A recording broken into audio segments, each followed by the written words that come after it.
할렐루야. 우리는 지금 아기 예수님의 탄생을 기다리는 지금 대림절을 보내고 있습니다.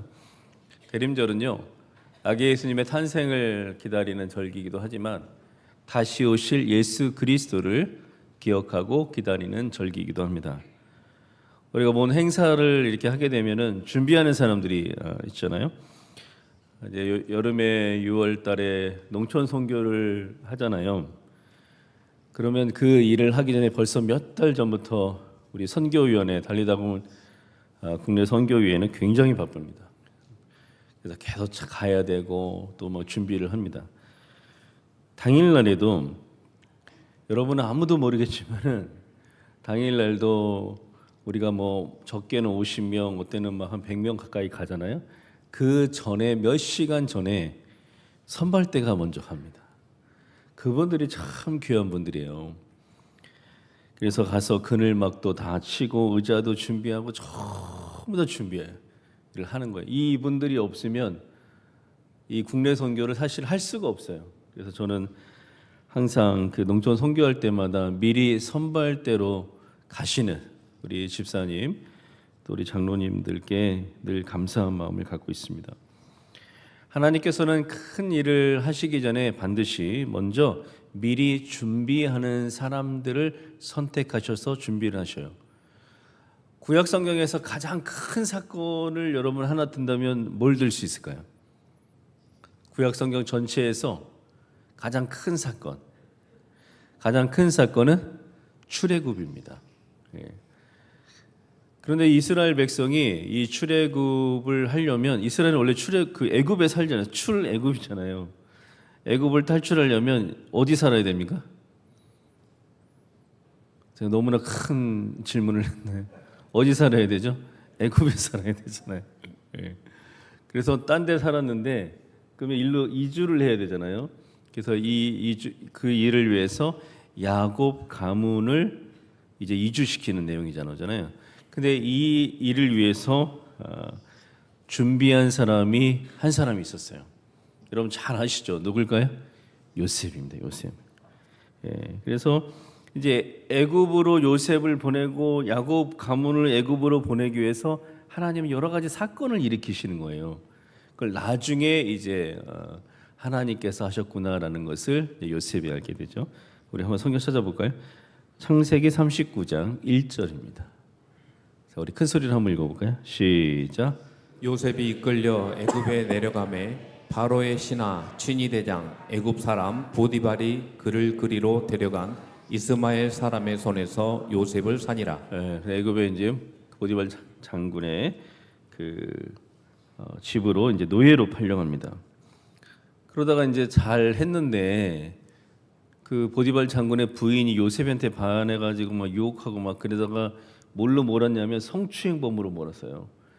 성추행범으로 몰으면 뭐 끝인 거죠. 지금 우리나라도 마찬가지잖아요.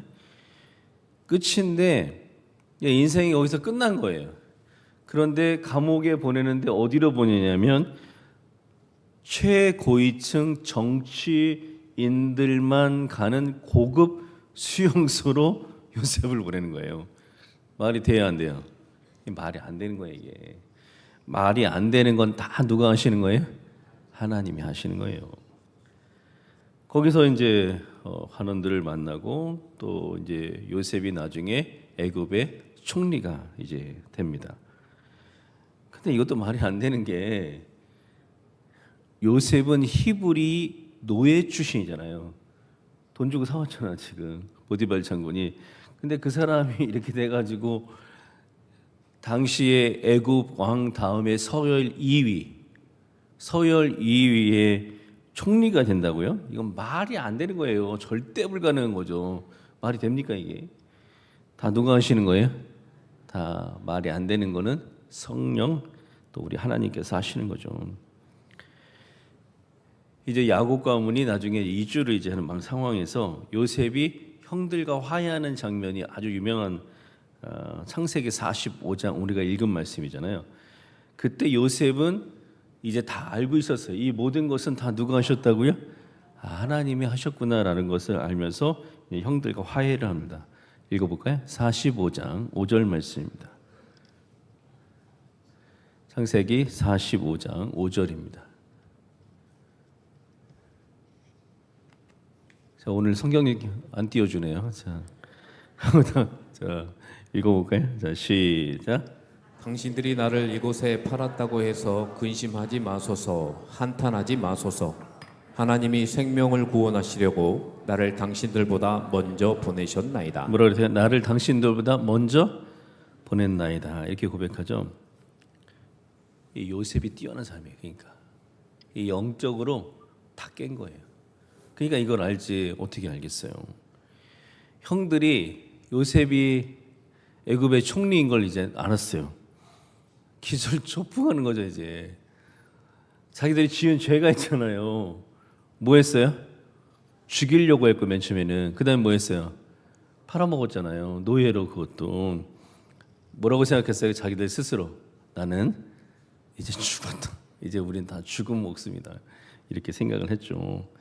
그런데 요셉이 이게 영이 깨어 있는 사람이에요, 이 사람. 그러니까 영이 깨어 있는 사람은 뭘 아냐면 하나님의 뜻을 알잖아요. 그러니까 이제 하나님의 뜻을 얘기해 주는 게 오늘 성경 이야기예요. 그래서 이제 당신들이 한 게 아니라 하나님께서 다 우리를 이곳에 보내기 위해서 나를 먼저 보내셨나이다. 이렇게 고백을 하는 거죠. 그러니까 하나님께서는 이처럼 구원에 관해서 어떤 큰 일을 하실 때는 항상 미리 먼저 선택하셔서 보내는 사람들이 있어요. 신약에서 제일 큰 사건은 무슨 사건일까요? 여러분, 구약의 제일 큰 사건은 무슨 사건이라고요? 출애굽. 신약의 제일 큰 사건은 뭐예요? 예수님이 이 땅에 오신 사건이에요. 그러면 예수님 오시기 전에 큰 사건이 있기 전에 항상 하나님은 미리 준비하는 사람을 보낸다 그랬죠. 그러면 그 예수님이 처음 오신 것을 예수님의 초림이라고 합니다. 초림. 그러면 예수님의 초림을 준비하기 위해서 이 땅에 보낸 사람이 있었죠. 누구였습니까? 세례 요한인 거죠. 그래서 세례 요한이 예수님의 초림을 다 준비를 하게 된 거죠. 자, 이제 마지막 사건이 하나 남았어요. 인류에. 자, 출애굽이 있었죠. 그 다음에 예수님의 초림이 있었잖아요. 그 다음에 뭐가 있을까요? 예수님의 재림. 이게 마지막 사건이에요. 출애굽은 누가 준비했어요? 요셉. 예수님의 초림은 누가 준비했어요? 세례 요한. 그러면 마지막 예수님의 재림은 누가 준비할까요? 이 사람들이 있는 거예요. 예수님께서 재림하시기 전에 주님의 재림을 준비하기 위해서 선택된 사람들이 있다는 사실을 우리는 꼭 기억을 해야 됩니다. 누굴까요? 바로 우리예요. 우리는 누구냐? 우리는 한마디로 주님의 재림을 준비하기 위해 선택받은 사람들이라는 거예요. 그게 우리에게 가장 중요한 거예요. 그래서 교회와 성도들이 해야 되는 가장 중요한 일은 주님의 뭘 준비해야 돼요? 재림을 준비하는 거예요. 한번 따라해 보실까요? 나는 큰 소리로 한번 해보세요. 나는 주님의 재림을 준비하는 사람입니다. 여러분 모두가 주님의 재림을 준비하기 위해 선택받은 사람이라는 것을 믿으시기를 주의 이름으로 축원합니다. 주님 언제 오신다 그랬죠? 성경에 나옵니다. 한번 볼까요? 마태복음 24장 14절에 읽어볼까요?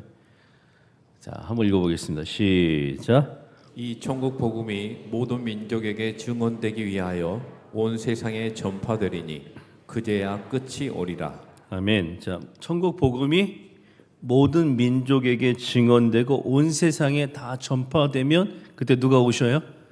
주님이. 그때가 끝이니까 그때 주님이 오신다는 거예요.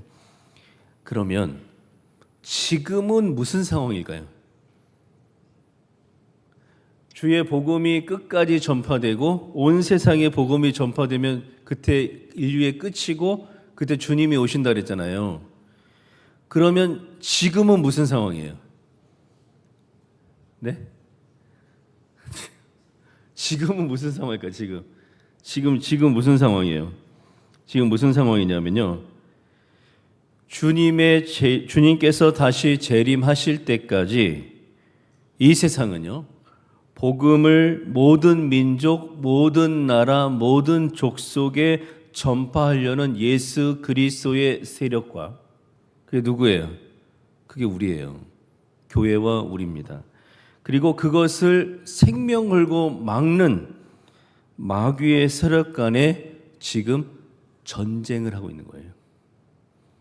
그래서 성경에는 우리 보고 그리스도의 뭐가 되라 그랬어요? 군사가 되라고 한 거예요. 왜냐하면 전쟁 중이니까. 여러분 생각해 보세요, 여러분. 복음이 모든 민족, 모든 나라, 모든 족속에 다 전파되면 그때 주님께서 오신다 그랬잖아요. 주님 재림하시면 마귀는 그날로 끝이에요. 이제 무정에게 갇히고 마귀를 위해서 준비한 이 지옥에 마귀가 갇히게 됩니다. 그러니까 마귀는 지금 뭐 하겠어요, 지금? 그날이 안 와야 되잖아요, 그렇죠? 그날이 안 와야 되고 그날을 계속 늦추고 싶어 하겠죠. 그러면 어떻게 해야 돼요? 복음이 온 민족, 모든 나라, 모든 족속에 전파되는 것을 마귀와 마귀의 세력들은 목숨 걸고 이걸 방해하고 막는 거예요. 그래서 지금은 하나님의 나라를 계속해서 확장해서 모든 족속과 모든 나라와 모든 민족에게 복음을 전하려고 하나님의 나라를 확장하는 예수 그리스도의 세력과 죽기 살기로 그거를 막고 있는 마귀의 세력 간의 전쟁 중인 상황인 것을 우리는 꼭 기억해야 됩니다. 제가 성경을 읽을 때, 복음서를 읽을 때마다 참 이해가 안 가는 말씀이 하나 있었어요. 그것은 왜 예수님이 모든 복음을 전해서 신자 삼어라, 천국 보내라 이렇게 하시지 않고 항상 예수님은 뭐라 그랬냐면 뭘가 되라 그랬어요? 제자가 되라, 제자 삼어라 이렇게 말씀하셨죠. 한번 볼까요? 마태복음 28장 29절입니다. 자, 한번 큰 소리로 읽어볼까요? 시작. 그러므로 너희는 가서 모든 민족을 제자로 삼아 아버지와 아들과 성령의 이름으로 세례를 베풀고. 아멘. 자, 모든 민족을 뭘로 삼으라고요? 신자 삼으라 그러시지 않았죠. 왜 제자 삼으라 그랬을까요? 이유가 있겠죠. 여러분, 예수님께서 모든 민족을 신자 삼아 구원을 주고 하나님의 백성 삼아 천국 들게 하라고 하시지 않고 주님은 세례를 주고 다 뭘 삼아야 된다고요? 신자를 넘어 제자를 삼으라 그러셨어요. 왜 그랬을까요? 그 이유는 신자는 언제 되냐면 내가 말씀을 듣다가 말씀을 읽다가 아니면 찬양을 하다가 하나님의 말씀이 내 안에 들어오면 성령의 은혜 가운데 내 마음에 들어오잖아요. 그러면 바로 뭐가 돼요? 신자가 되는 거예요. 그런데 신자가 됐다고 해서 믿음이 계속 저절로 성장하는 게 아니에요. 그걸 바울 사도가 굉장히 열심히 설명을 했어요. 신자는 누구냐면 자기의 믿음 지키기도 벅찬 사람이 혼자. 자기 혼자 천국 가기도 너무 벅찬 사람이에요. 그 신앙이 신자예요. 근데 제자는 누굴까요? 제자는 하나님의 말씀을 신자가 된 후에 하나님의 말씀을 계속 먹고 그리고 그 말씀을 실천해서 믿음이 어떻게 됐어요? 계속 예수님 말씀하신 대로 장성하게 자란 사람이 제자가 되는 거예요. 그래야 그 제자가 또 신자를 삼고 또 그 제자가 그리스도의 군사가 되는 거예요. 근데 여러분 지금 우리 예수 그리스도의 세력과 마귀의 세력과의 전쟁 중이라고 했잖아요. 지금 영적 전쟁. 그러면 신자가 필요할까요? 제자가 필요할까요? 제자가 필요한 거예요. 그래서 예수님은 다 뭘 삼으라고 그랬어요? 제자 삼으라 그런 거예요. 아니 영적 전쟁 중인데 자기 혼자 천국 가기도 힘든 사람이 자기 혼자 간신히 이 믿음 지켜가지고 간신히 천국 갈까 말까 하는 이런 사람이 어떻게 마귀의 세력과 싸워서 영적 전쟁을 할 수 있겠어요. 그래서 마귀는 교인들이 신자로 머물기를 원하는 거예요. 뭐가 되기는 싫어하냐면 예수 그리스도의 제자들을 싫어하는 거예요. 그런데 우리는 예수 그리스도의 뭘 준비하는 사람들이라고요? 재림을 준비하는 사람들. 한번 따라 보실까요? 나는 예수 그리스도의 뭘 준비한다고요? 재림을 준비하는 사람들이잖아요. 그러면 이 재림을 준비하려면 마귀와 싸워 승리해서 하나님의 영토를 넓혀야 돼요. 그것은 하나님의 나라 확장이라는 거예요. 그러면 신자야 됩니까? 제자야 됩니까? 반드시 제자가 돼야 돼요. 여러분 제자가 되시기를 주의 이름으로 축원합니다. 제자가 되려면 말씀의 양식을 먹고 그리고 계속해서 믿음이 자라야 됩니다. 저희가 매년 성경 통독하잖아요.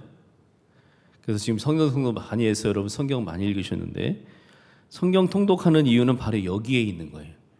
우리가 1년에 한 번 열심히 지금 말씀을 먹는 일을 그리고 그 말씀대로 우리가 실천해서 믿음이 자라는 상황을 믿음이 자라는 그 기회를 여러분에게 주려고 하는 거예요. 그러니까 여러분들 오늘 예배 끝나고 나가실 때 지금 3층하고 2층 게시판에 신청받고 있으니까 여러분 빨리 신청하셔서 이 말씀을 먹는 그런 성경 통독에 많이 참여를 하셔야 됩니다.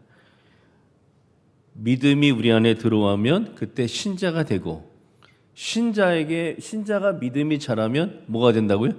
제자가 되는 거예요. 그래서 우리는 계속해서 이 말씀을 먹고 실천하는 일을 해야 됩니다. 성경 찾아볼까요? 베드로전서 2장 2절에 말씀하고 있습니다. 한번 찾아보겠습니다. 자, 읽어볼까요? 시작. 갓난 아기들 같이 순전하고 신령한 젖을 사모하라. 이는 그로 말미암아 너희로 구원에 이르도록 자라게 하려 함이라. 신령한 젖을 사모해서 계속 먹으라 그랬어요. 그럼 신령한 젖이 뭘까요? 그게 말씀이에요. 예. 그렇다면요. 그러면 우리가 예수님께서 우리의 믿음이 계속 이렇게 신령한 젖을 먹고 말씀을 듣고 자라서 제자가 되라고 하셨잖아요. 그러면 열심히 군사 역할을 하고 막 싸움만 하고 그런 역할을 하고 그러셨을까요? 또 다른 이유가 하나 있어요. 이게 사실은 더 중요합니다. 그것은 하나님의 은혜는 하나님의 역사하심은 하나님의 능력은 우리의 믿음이 자란 만큼 믿음의 역량만큼만 은혜를 내려주신다는 사실을 우리는 꼭 기억해야 됩니다. 여러분 나이는 연령이 있잖아요. 그렇죠? 나이는 언제 먹어요? 나이는 언제 먹습니까? 떡국 한번 먹을 때마다 나이는 그 떡국 싫어하신다며요. 예. 나이를 계속 먹어야 되니까. 예. 그 나이는 저절로 먹죠. 그렇죠? 한 해 지나면 한 살씩 저절로 먹잖아요. 근데 믿음의 연령은 아니에요. 그 사실을 우리는 기억해야 됩니다. 믿음의 연령은 교회를 오래 다녔다고 믿음의 연령이 올라가는 게 아니에요. 물론 그런 경우도 많지만 꼭 그런 건 아니에요. 믿음의 연령은 내가 교회를 오래 다니고 뭐 기도를 많이 했다고 믿음의 연령이 올라가는 게 절대 아니에요. 믿음의 연령은 하나님의 말씀을 듣고 하나님의 말씀을 나에게 주시는 레마의 말씀으로 받아들이고 그 말씀을 실천할 때, 그 말씀대로 내가 행할 때 믿음의 연령이 올라간다는 것을 여러분 기억하시기를 주의 이름으로 축원합니다. 왜 이 믿음의 연령이 중요하냐면 믿음의 연령이 중요한 일은 하나님께서 은혜를 주실 때 이 믿음의 연령에 따라 하나님의 은혜를 부어주시기 때문에 그래요. 여러분 어린 아기는 뭔 먹입니까? 엄마 젖 먹이잖아요. 그렇죠? 예. 그것을 또 젖을 이렇게 젖병에 넣어서 그것을 성경에서는 젖병신앙이다 이렇게 얘기합니다. 신자에 머무르는 신앙을 그렇게 얘기를 해요. 근데 아이가 젖 먹은 다음에 그 다음 뭐 먹입니까? 우유. 예. 그 다음에 또 뭐 먹입니까? 오늘 한번 드셔봤나요? 예. 그 다음 뭐 먹어요? 이유식 먹이죠. 그 다음에요? 밥 주죠, 밥. 예. 그 다음에 뭐 줍니까? 바로 고기를 줘요? 아니죠. 뭘 줘요? 반찬 주잖아요, 반찬. 김치 어떻게 줍니까? 그냥 막 잘라서 김장김치 막 줍니까? 아니죠. 어떻게 줘요? 입에서 막 닦아서 주면 큰일 납니다, 요즘. 큰일 나요. 예, 우리 권사님도 이제 그러면 안 됩니다. 며느리하고 딸하고 기겁합니다. 자, 어디다가 줘야 돼요? 물에서 씻어서 예, 이렇게 줘야죠. 그 다음에 뭐 줘요? 또 여러 가지 주죠. 그 다음에 마지막으로 뭐 줘요? 고기 줍니다. 고기. 고기 줄 때 어떻게 줘요? 바로 갈비찜 줍니까? 어떻게 줘요? 갈아가지고. 예. 그 조금씩 이렇게 주고 하잖아요. 예. 연령에 따라서 아이가 자라면서 그렇게 주잖아요. 하나님의 은혜도 이와 같다는 거예요. 여러분, 젖병 신앙을 가지고 있으면 그 신자에 머무르고 있으면 하나님의 은혜 딱 그만큼만 갑니다. 고기를 어떻게 줘요? 김치를 어떻게 줘요? 못 줘요. 줘도 못 먹어요. 그러니까 안 주는 거예요. 거기에 머무르고 있으면 연령이 딱 그때면 그밖에 안 줘요.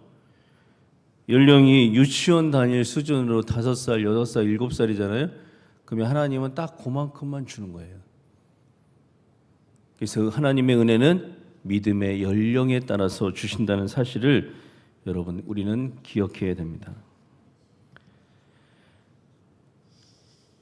우리가 살면서 이상하게 내가 열심히 기도했는데 될 듯 하다가 잘 안 되고 또 우리 가정의 남편, 아내, 애들이 인생이 열릴 듯 안 열리고 막 그럴 때가 있잖아요. 왜 하나님께서 응답을 안 해주실까? 어떨 때는 하나님은 안 계신가? 막 이런 생각이 있죠. 왜 안 주시는 걸까요? 왜 은혜를 주시면 좋은데 왜 안 주시는 거예요? 왜 안 주실까요? 다 그런 건 아닌데 아직 믿음의 연령이 안 자랐기 때문에. 신자한테 고기 줄 수 없잖아요. 그러니까 안 주는 거예요. 그래서 우리가 믿음의 연령이 계속해서 자라나는 것이 굉장히 중요하다는 것을 여러분 우리는 기억해야 됩니다. 믿음은 언제 자랄까요? 믿음은 교회를 오랫동안 있다고 자라는 게 아니에요. 믿음은 기도를 많이 한다고 자라는 게 아닙니다. 봉사를 많이 했다고 믿음 자라는 게 아니에요. 믿음은 언제 자랄까요? 믿음은 말씀을 듣고 그 말씀을 나에게 주신 말씀으로 받아들이고 이때도 안 자라요. 믿음은 언제 자라요? 그 말씀대로 한 번이라도 했을 때, 한 번이라도 그 말씀대로 내가 실천할 때 믿음이 자랍니다. 그래서 교회 다닌 지 얼마 안 된데도 믿음이 큰 사람들이 있어요. 왜냐하면 그 사람은 계속 말씀을 듣고 실천하는 일을 하니까 믿음이 자라니까 그 사람에게 하나님께서 은혜를 막 부어주는 거예요. 그런 일이 여러분 가운데 있기를 주의 이름으로 축원합니다. 요즘 성경 통독할 때요, 스마트폰에 보면 앱이 있잖아요. 그래서 드라마 바이블 같은 굉장히 여러 가지 앱이 있는데 그 앱은 여러분 이렇게 읽기가 힘든 분들은 그냥 틀어놔도 돼요. 성경 통독할 때. 그래서 어디 직전 출근할 때, 퇴근하고 차 오래 타실 때도 그거 틀어놓으면 돼요. 그래서 말씀을 들어도 우리가 하나님의 말씀의 은혜를 거기서도 얼마든지 받을 수 있습니다. 그래서 혼자 우리가 성경 통독을 하면 잘할 것 같잖아요. 일주일도 못 납니다. 창세기를 잘 넘어가. 그 다음에 어디서 못 넘어가느냐면 레위기에 걸립니다. 레위기의 산을 못 넘어요. 우리가 학원을 왜 다니겠습니까? 그래도 돈 주고 다녀야 학원 다니고 헬스클럽도 마찬가지예요. 도서관도 다 마찬가지예요. 성경 통독도 혼자 못합니다. 그래서 우리가 1년에 한 번 하나님의 말씀을 마음껏 먹는, 하나님의 영의 마음식을 마음껏 누리는 기간을 정해서 우리가 성경 통독을 100일 동안 이렇게 나눠서 이렇게 하니까 여러분 열심히 참여해서 이번 이 기간에 신년 성경 통독 기간에 여러분의 믿음의 연령이 자라는 역사가 있기를 주의 이름으로 축원합니다. 우리는요 주님의 재림을 준비하기 위해 선택된 사람들이에요. 그래서 우리는 주님의 재림을 준비하는 사람입니다. 한번 따라 보실까요? 나는 주님의 재림을 준비하는 사람입니다. 근데 여러분 우리가 죽기 직전까지 천국 가기 직전까지 신자가 천국 못 가진 않아요. 신자들도 다 천국 갑니다.